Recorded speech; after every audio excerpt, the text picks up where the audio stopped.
بسم اللہ الرحمن الرحیم۔ کہ خدا نے نظام ایسا بنایا کہ کسی سرزمین پر چاند اور سورج ایک ساتھ نہیں چمکتے سوائے کربلا کے۔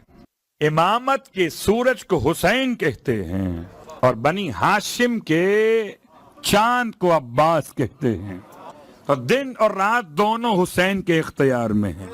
قبلہ اگر کوئی زمانے کو برا کہے تو اس کی خدمت میں عرض کر دوں کہ زمانہ برا نہیں ہوتا، اہل زمانہ برا ہوتے ہیں۔ زمانہ تو خدا کے ناموں میں سے ایک نام ہے۔ معصوم نے زمانے کو گالی دینے سے منع کیا ہے۔ زمانے کو برا مت کہو، زمانہ برا نہیں ہوتا۔ اب اگر یہ باتیں تمہید میں لفظ کوفہ سے قریب ہو گئیں تو آئیے پہلی بات تلاش کرتے ہیں کہ کوفے کا تذکرہ قرآن میں کہاں پر ہے۔ اس کا تذکرہ قرآن میں ہو تو کہیں تو کوئی خوبی اس کے اندر ہوگی، تو اس کا تذکرہ قرآن مجید میں سورہ مبارکہ والتین۔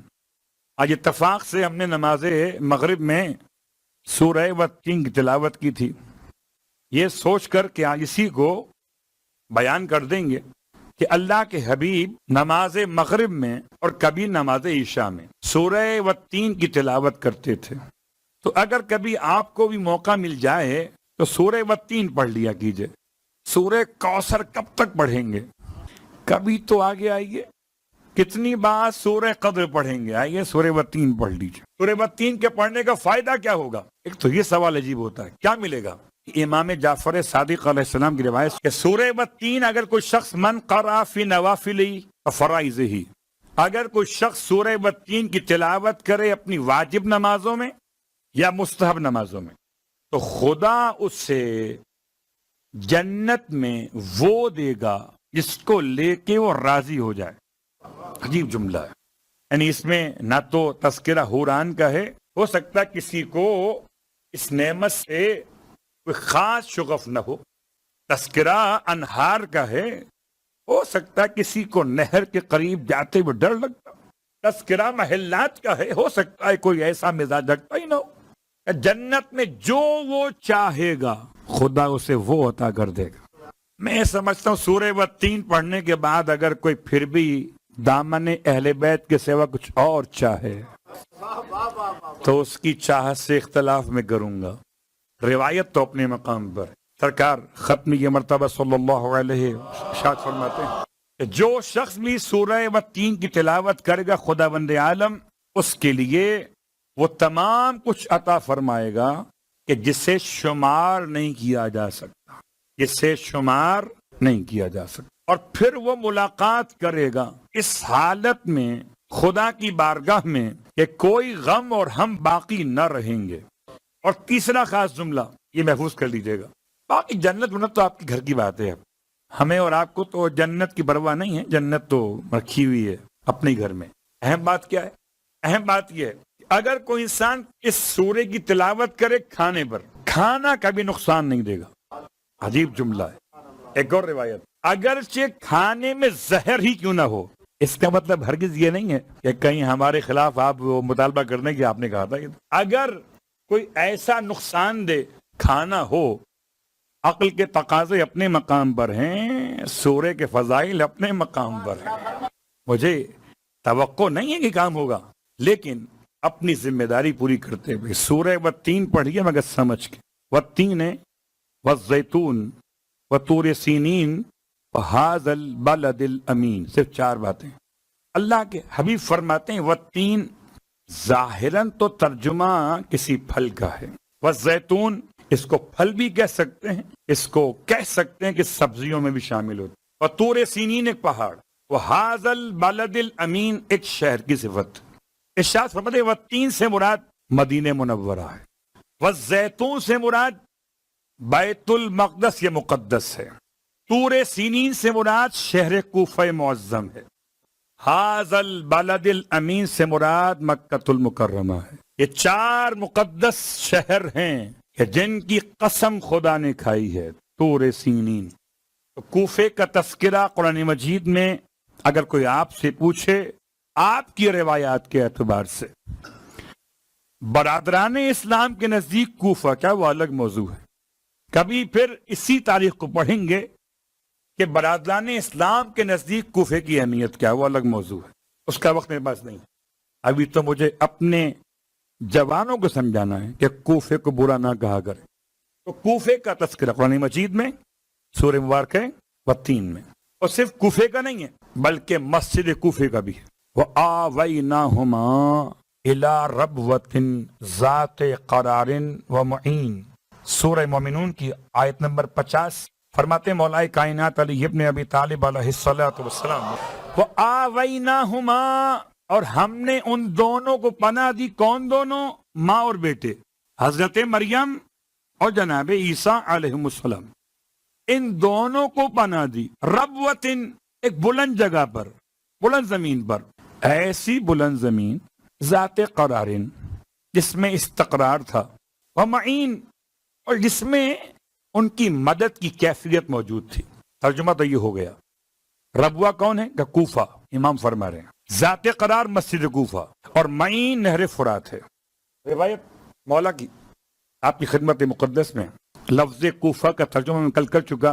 تیسرا مقام سن لیجئے کہ قرآن مجید میں کوفے کا تذکرہ اور کہاں پر ہے۔ پہلا ہو چکا سورہ و3، سورہ مومنون، اب تیسرا مقام سورہ مبارکہ نوح کے اندر، سورہ نوح کی آیت نمبر 27 میں پروردگار نے، میں اسی نماز کی بات کر رہا ہوں جو نماز آپ میں سے سب نے انشاءاللہ پڑھ لی ہوگی، اور نہ پڑھی ہو پڑھ لیجئے۔ نماز مغفرت والدین بھی اسے کہتے ہیں اور نماز بر والدین بھی کہتے ہیں۔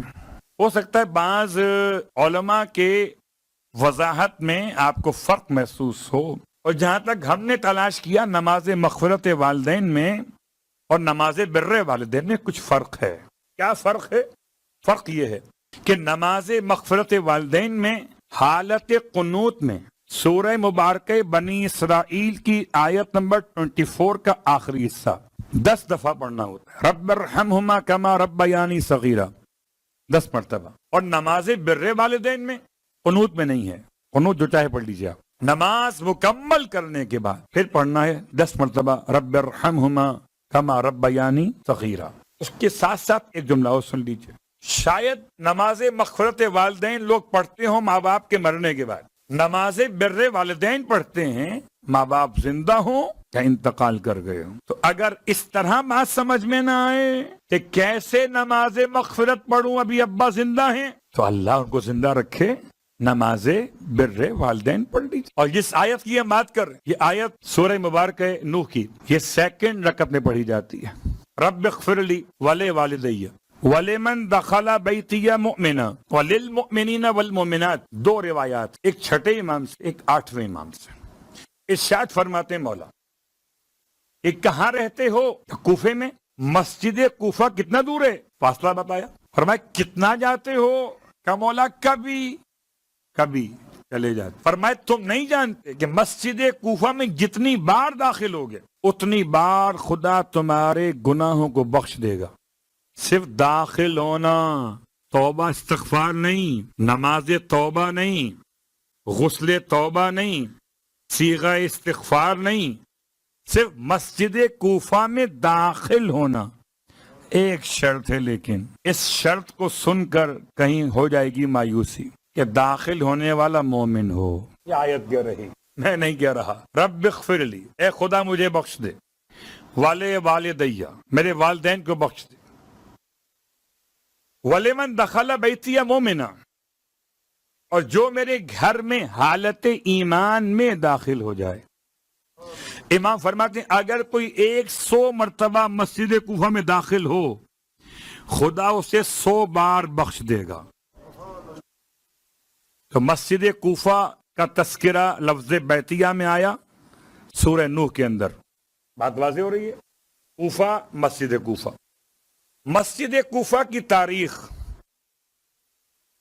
کچھ جملے کل میں نے کہے تھے، کچھ جملے آج سن لیں، اور آج تو جس کا تذکرہ مجھے کرنا مقصود ہے انشاءاللہ، ان کا روزہ ہائے مقدس بھی وہیں پر موجود۔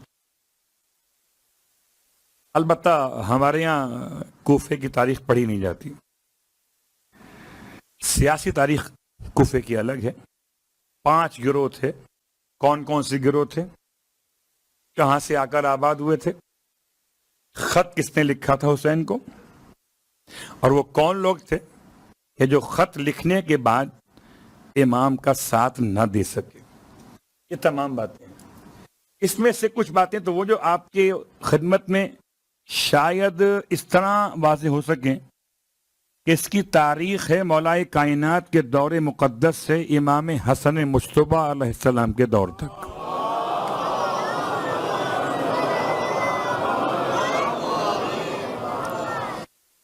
کوفے کی اپنی آبادی کیا وہ الگ موضوع ہے. کوفہ کیا ہے؟ مسجد کوفہ. روایت کا جملہ ہے کہ مسجد کوفہ 20 مرتبہ ویران ہوئی اور 20 مرتبہ آباد ہوئی. یہ دنیا کی واحد مسجد ہے جو حضرت آدم کی خلقت سے 20,000 سال پہلے بنی. روایت کتاب کا نام تاریخ الکوفہ. حضرت آدم کی خلقت سے 20,000 سال پہلے مسجد کوفہ بنی. کیوں؟ اس لیے کہ جب خدا نے حضرت آدم کو